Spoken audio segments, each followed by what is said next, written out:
Hello everyone, मेरा नाम है अभिषेक और आप सबका स्वागत है हमारे परिवार सीकर्स डायरी में। आज हम बात करेंगे कि क्या परमेश्वर के बच्चे कहलाना सम्मान की बात है और ज़रूरी है और महत्वपूर्ण है इंसान के बेटे बेटी कहलाने से। मैं ऐसा क्यों बात कर रहा हूँ?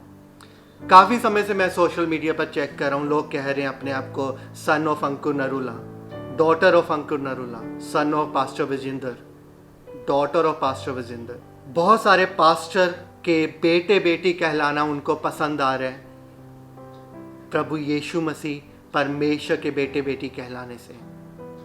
आप देख रहे हैं यहाँ पर स्क्रीन पर मैंने कुछ स्क्रीनशॉट लिए हुए हैं। लोगों ने अपने आप को बेटा कहा है, कई पास्टर या लड़कियों ने अपने आप को बेटी कहा है।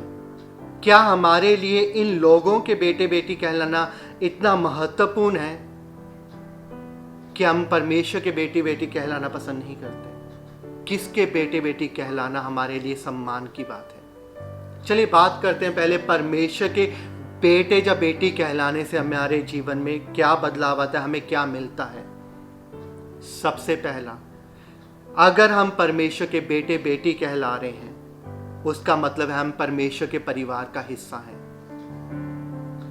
आप या मैं परमेश्वर के परिवार का हिस्सा नहीं बन पाएंगे अगर मैं किसी पास्टर का बेटा हूं या मैं किसी पास्टर की बेटी कहलवा रहा हूं। पर अगर मैं परमेश्वर का बेटा हूं तो ये मुझे अधिकार है। बाइबल में इसके बारे में साफ लिखा है। चलिए हम बाइबल की कुछ आयतें पढ़ते हैं। रोमियो की पत्री अध्याय 8 उसकी 14 आयत से 17 आयत तक। इसलिए कि जितने लोग परमेश्वर के आत्मा के चलाए चलते हैं वे ही परमेश्वर के पुत्र हैं। क्योंकि तुमको दासत्व की आत्मा नहीं मिली कि फिर भयभीत हो, परंतु लेपाकपन की आत्मा मिली है, जिससे हम हे अब्बा हे पिता कहकर पुकारते हैं। आत्मा आप ही हमारी आत्मा के साथ गवाही देता है कि हम परमेश्वर के संतान हैं, और यदि संतान है तो वारिस भी, वरन परमेश्वर के वारिस और मसीह के संगी वारिस हैं, कि जब हम उसके साथ दुख उठाएं तो उसके साथ महिमा भी पाएं।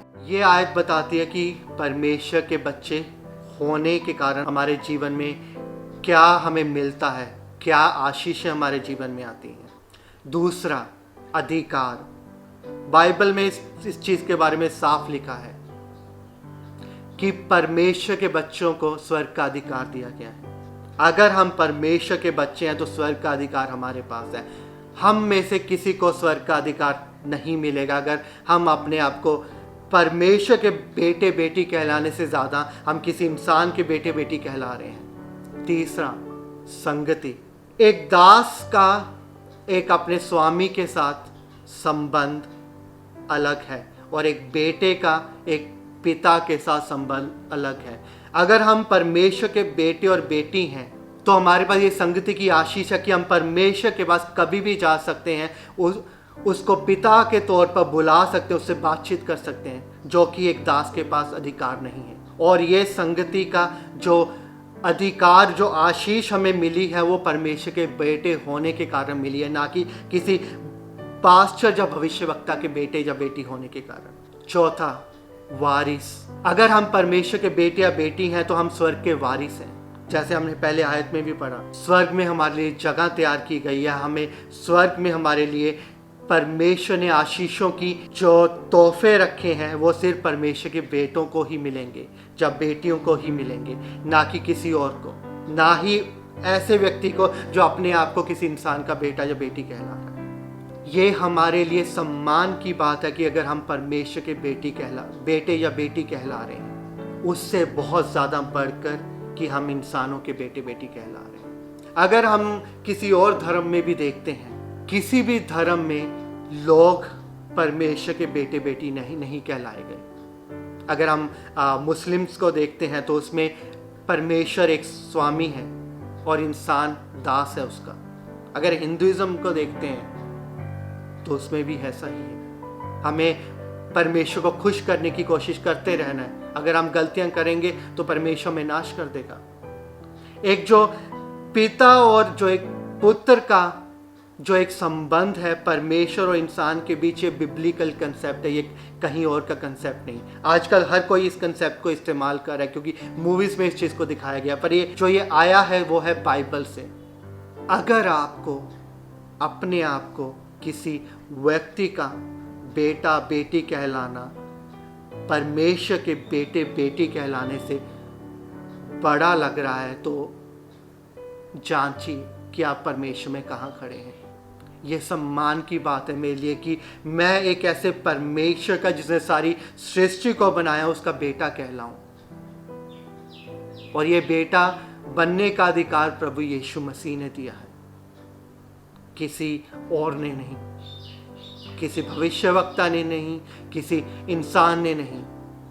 तो आप क्यों अपने आप को परमेश्वर का बेटा बेटी कहलाने से ज्यादा इंसानों का बेटा बेटी कहलाने से खुश महसूस कर रहे हैं? हाँ, बाइबल में लिखा है, जहां पर पौलुस बात कर रहा है कि मैं तिमोथी का आत्मिक पिता हूं।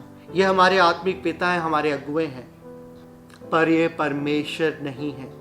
ये परमेश्वर की जगह नहीं ले सकते, ये परमेश्वर से बढ़कर नहीं है। अपनी जो नींव है उसको सही कर लें। ये लोग आपको स्वर्ग में नहीं ले जा सकते, ये लोग आपको अनंत जीवन नहीं दे सकते। ये सिर्फ राह बता सकते हैं। स्वर्ग जाने का जो रास्ता खोला है वो प्रभु यीशु मसीह ने खोला है। स्वर्ग का वारिस होने का जो रास्ता खोला है वो प्रभु यीशु मसीह ने खोला। और स्वर्ग में हमें कोई भी इस नाम से नहीं जानेगा कि हम किसी इंसान के जब बेटे या बेटी हैं, पर स्वर्ग में हमें परमेश्वर का बेटा बेटी कहलाकर ही लोग जानेंगे।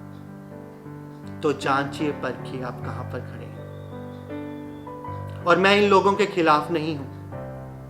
हाँ, इनकी कई शिक्षाएं हैं जो बिब्लिकली सही नहीं है, पर मैं इन लोगों के खिलाफ नहीं हूं। पर मैं ये चाहता हूं कि आप परमेश्वर को परमेश्वर की जगह दें और इंसान को इंसान की जगह। चाहे वो आपका चरवाहा है, चाहे वो आपका अगुआ है, वो कभी भी परमेश्वर की जगह नहीं ले पाएगा।